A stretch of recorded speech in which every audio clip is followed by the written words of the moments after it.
Aleluia, glória a Deus. Shalom, shalom, irmãos. Vamos continuar com o nosso estudo. É, o trabalho, o serviço da igreja, ele está baseado, né, em Efésios 4, 11 a 13. Se nós tirarmos um período, um tempo de alguns meses para ficar meditando nessa palavra, e pedindo revelação ao Senhor, porque a Bíblia diz que quando você bate, a porta se abre. Quando você busca, você encontra. Quando você pede, você recebe. Então, o Senhor ama os seus filhos e Ele quer responder a todas as nossas questões. Então, dentro desse texto de Efésios 4, que a gente viu na outra lição, nós sabemos quais são os ministérios. Vamos fazer a diferença entre ministérios e dons. Os ministérios são cinco: apóstolos, profetas, evangelistas, mestres e pastores. Uma coisa que eu quero aqui colocar, irmãos, não existe hierarquia nesses dons. Não é porque eles estão listados como apóstolo, aí profetas, evangelista, pastores e mestre, como se os mestres fossem os mais insignificantes. Não são. O apóstolo não é acima de ninguém. Esse dom, ele é igual em poder, em autoridade, só a função que muda. E depende de quem o Senhor escolhe, vai ter menos ou mais unção para aquilo que foi escolhido. Mas o que nós vemos? Nós vemos uma distorção da palavra, como se houvesse uma hierarquia. O apóstolo, ele traz fundamento. O que é isso? Tudo que você precisa tem que cavar e colocar lá embaixo, no seu espírito e na sua alma. Então, o apóstolo ele não deveria aparecer. Por quê? Porque ele traz a questão do fundamento. Dentro do apostolado, existe várias linhas para você desenvolver, de acordo com a ordenança do Senhor, de acordo com aquilo que Deus te escolheu. Então, além disso, ele tem autoridade para romper os céus, para limpar os céus em guerra, né?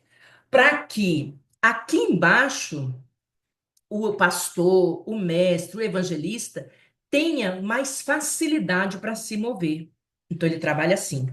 O profeta não é maior do que o evangelista, o pastor e o mestre, mas ele ouve de Deus, ele tem as impressões dos céus e ele orienta tanto o pastor como orienta o apóstolo. Ó, a guerra está nesse nível, ó, precisa entrar nessa área. E o pastor, ele recebe a ovelha que foi conquistada no mundo pelos evangelistas. Aí o pastor vai fazer a limpeza principal, vai tirar os carrapichos, dar um banhozinho e tal.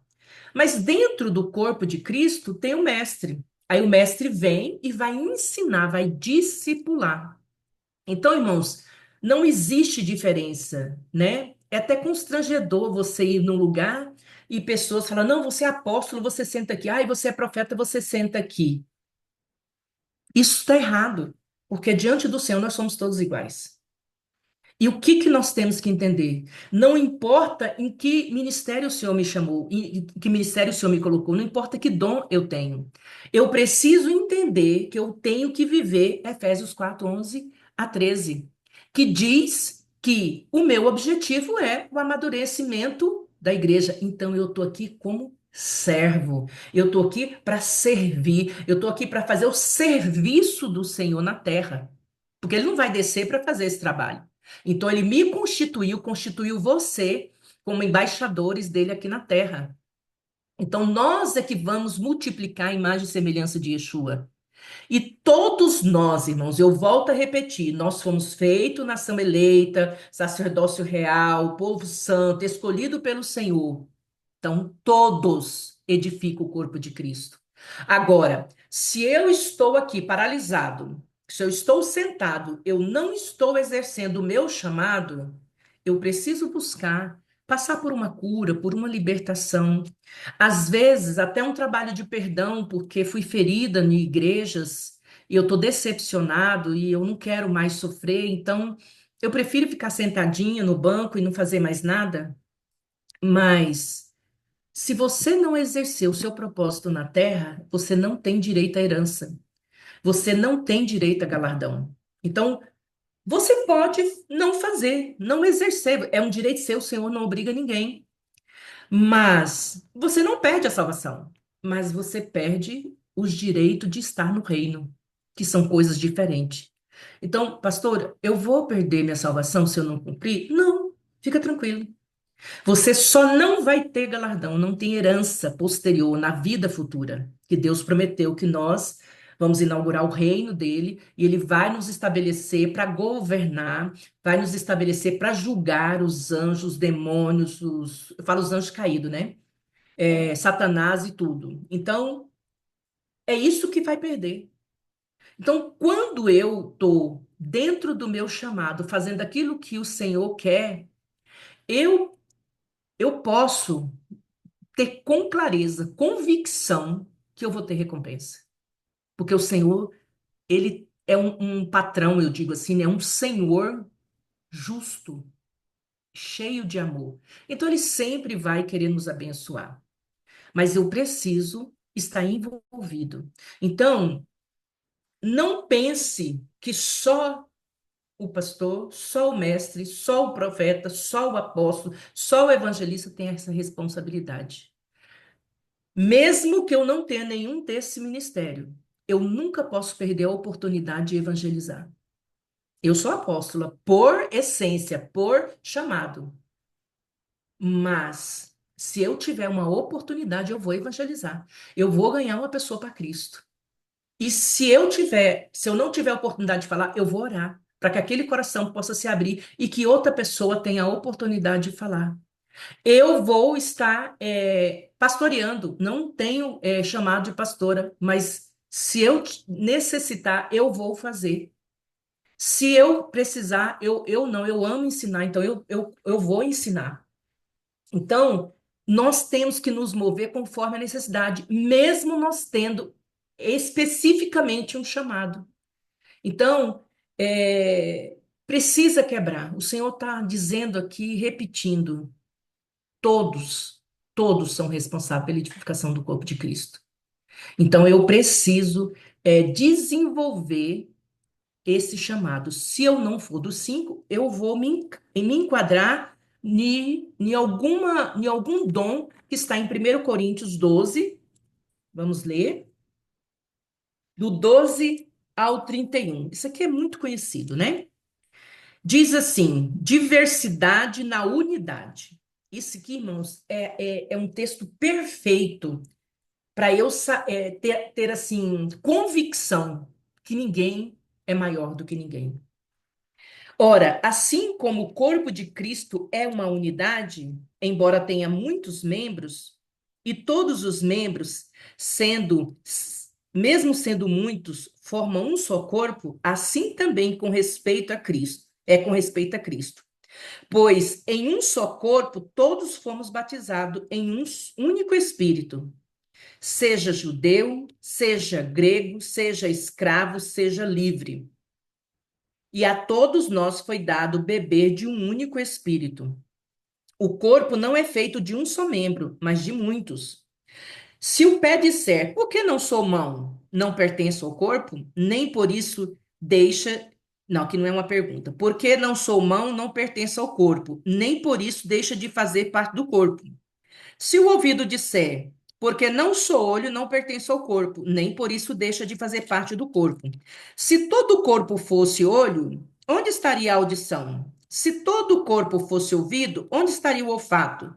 De fato, Deus dispôs cada um dos membros no corpo segundo a sua vontade. Se todos fôssemos um só membro, onde estaria o corpo? Assim há muitos membros, mas um só corpo. O olho não pode dizer à mão: não preciso de você. Nem a cabeça pode dizer aos pés: não preciso de você. Ao contrário, os membros do corpo que parecem mais fracos são indispensáveis. E os membros que pensamos ser menos honrosos, tratamos com especial honra. E os membros que em nós são indecorosos são tratados com decoro especial. Enquanto os que em nós são decorosos não precisam ser tratados de maneira especial. Mas Deus estruturou o corpo dando maior honra aos membros que deles tinham falta, a fim de que não haja divisão no corpo, mas sim que todos os membros tenham igual cuidado uns pelos outros. Quando um membro sofre, todos os outros sofrem com ele. Quando um membro é honrado, todos os outros se alegram com ele. Ora, vocês são o corpo de Cristo, e cada um de vocês individualmente é um membro desse corpo. Assim, na igreja, Deus estabeleceu primeiro os apóstolos, segundo profetas, terceiro mestre, depois os que realizam milagre, os que têm dom de cura, depois os que prestam serviço de ajuda, os que têm dons de administração, os que falam diversas línguas. São todos apóstolos? São todos profetas? São todos mestres? Têm todos os dons de realizar milagre? Têm todos os dons de cura? Falam todos em línguas? Todos interpretam? Entretanto, busque com dedicação os melhores dons. Em outra tradução, irmãos, quando fala buscar os melhores dons, não está dizendo para você buscar o que você quer. Ele está dizendo que o melhor dom é aquilo que te capacita a cumprir o propósito. Então, nós temos que ter o cuidado em relação aos dons. Aqui você pode olhar que já está diferente quando fala de apóstolos, é, profetas, ele já vai para mestre. Lá em Efésio, ele fala apóstolos, profetas e evangelistas. Então, para Deus não tem essa hierarquia. Ele diz que todos nós somos úteis. Todos nós temos uma função no corpo. Então, olhando para o corpo humano, você vai perceber, quando ele fala, tem um dom que é muito insignificante. Por exemplo, eu já ouvi, né, médicos explicando que se você perde os dois dedinhos do pé, aqueles dedinhos pequenininho, você perde o equilíbrio do corpo. Então, parece tão pequeno, tão insignificante, mas ele traz o equilíbrio para o corpo. Então, não deseje dom que te leve a aparecer. O que te dá recompensa é você estar dentro do propósito, é você ter convicção daquilo que Deus te chamou para fazer. E se você não tem, busque uma pessoa madura. Ela vai te ajudar, ela vai conduzir você e você vai amadurecer e o Senhor vai se revelar a você e o Senhor vai mostrar para que você nasceu. Irmãos, nós temos visto muitas pessoas desejando, tentando, até conseguindo suicídio, porque é um vazio que não tem como explicar. Mas isso é falta de propósito. Isso é falta de saber o porquê que você nasceu. É você ter essa convicção dentro de você, você se sentir preenchido. Saber que Deus te ama e Deus não faz diferença. Deus não coloca pessoas em destaque para aparecer. Quanto mais nós temos unção, quanto mais responsabilidade o Senhor coloca sobre nós, mais Ele vai cobrar, mais Ele vai tratar, mais Ele vai colocar na prova. Ele vai purificar, Ele vai treinar no deserto, nos vales. Quanto mais você tiver, mais você vai passar pela prova. Por quê? Uma das coisas que Deus quer quebrar, que Deus odeia, porque a natureza da serpente, a natureza de Lúcifer é o orgulho, é a soberba, é a altivez, é a vaidade, é a cobiça. Então, irmãos, entenda, dons atrai pessoas, caráter atrai o próprio Deus. Deus não se atrai pela movimentação do seu dom, pelas maravilhas que Deus faz através de você. Deus é atraído, ele é chamado a atenção pelo nosso caráter, pela nossa posição, pela nossa firmeza, pela nossa constância, pela nossa santificação, pela nossa honra. Nós precisamos diferenciar essas coisas. Você precisa, se você passa pelo seu coração essa grandeza, esse desejo, peça ao Senhor para tratar com você, peça ao Senhor para mostrar para você, para te alinhar. E aceite aquilo que Deus te deu, porque é importante, não importa o dom, não importa o ministério que você recebeu, é essencial para você cumprir esse propósito, porque você vai estar cumprindo Efésios 4 do 11 ao 13, e está dentro de toda essa lista aqui de 1 Coríntios 12. O Senhor vai te usar com poder e autoridade. Aquela pouquinho de coisa que Deus te mostra para fazer, aquilo que Ele estabeleceu para você, se você fizer com excelência, você tem galardão, você tem direito à herança, você vai ter posição no reino de Deus. Então, entenda, você é responsável pela edificação do corpo de Cristo. Medite quanto tempo for necessário nessa palavra. Qual é a sua responsabilidade no corpo de Cristo? Não importa a idade que você tem, se você tem 90, se você tem 80, se você tem 12, 10, 7. Se você entende a palavra do Senhor, se você buscar saber a sua posição, Ele vai te revelar, Ele vai te mostrar e Ele vai te usar. Porque você foi constituído dentro dessa diversidade para que haja unidade no corpo de Cristo. É diversidade de dons, é diversidade de ministérios, mas é um só corpo, um só espírito, uma só fé. Então, eu preciso parar de olhar para mim, para edificar o meu reino, para edificar a minha vontade, para chamar atenção para mim. Tudo que eu fizer é para Ele, é por Ele. Então, se eu me mover dessa forma, o Senhor se levanta em minha defesa. O Senhor cuida de mim. O Senhor cuida da minha família para que eu possa exercer aquilo, cumprir o propósito para o qual eu nasci. Irmãos, parece simples essas lições, mas se você começar a ler esses versículos, a buscar a revelação do Senhor, você vai entender que quando você tiver isso estabelecido no seu espírito, a sua vida vai mudar. E você vai conseguir influenciar muitas pessoas a amadurecer e a buscar a mesma coisa que você.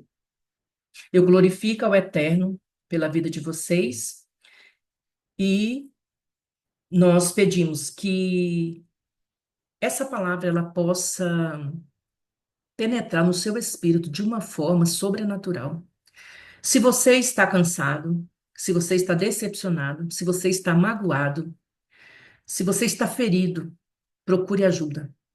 Procure, porque há tempo ainda de você se limpar, de você se alinhar e de você entender que a nossa expectativa tem que estar no Senhor. Todo ser humano é falho. E se você coloca todo o seu coração, toda a sua força, todo o seu dom por causa de um ser humano, você vai se decepcionar. Então é hora de você olhar para o Senhor, é hora de você voltar a olhar para o trono da graça, para o alvo que é Yeshua. Então aí você vai estar segura, sem nenhum problema, para exercer o chamado. Então, a palavra que eu quero que fique para vocês é: você edifica o corpo de Cristo. Não é só os pastores, os mestres, aqueles que estão ali na frente. Então, você e eu somos testemunhas, proclamadores.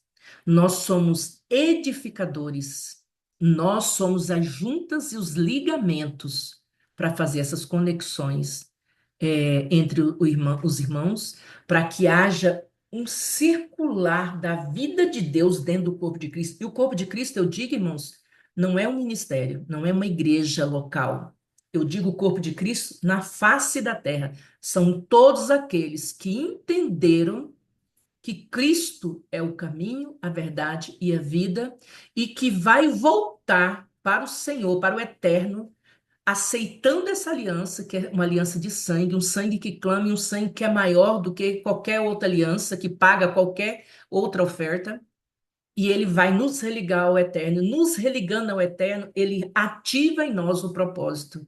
E aí eu vou exercer. E eu vou ser aquele que vai multiplicar essa verdade na vida de outros. Amém? Que o Pai eterno possa abençoá-los.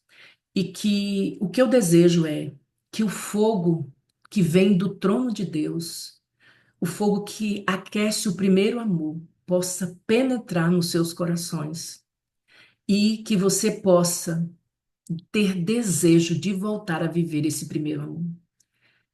Eu sou testemunha que o primeiro amor que eu tive quando eu encontrei ao Senhor há 32 anos atrás, ele é latente hoje, da mesma forma, porque eu entendi que não sou eu, mas é o Senhor. E nós precisamos buscar esse entendimento para vivermos a vida abundante que o Senhor tem para nós, em nome de Yeshua. Amém.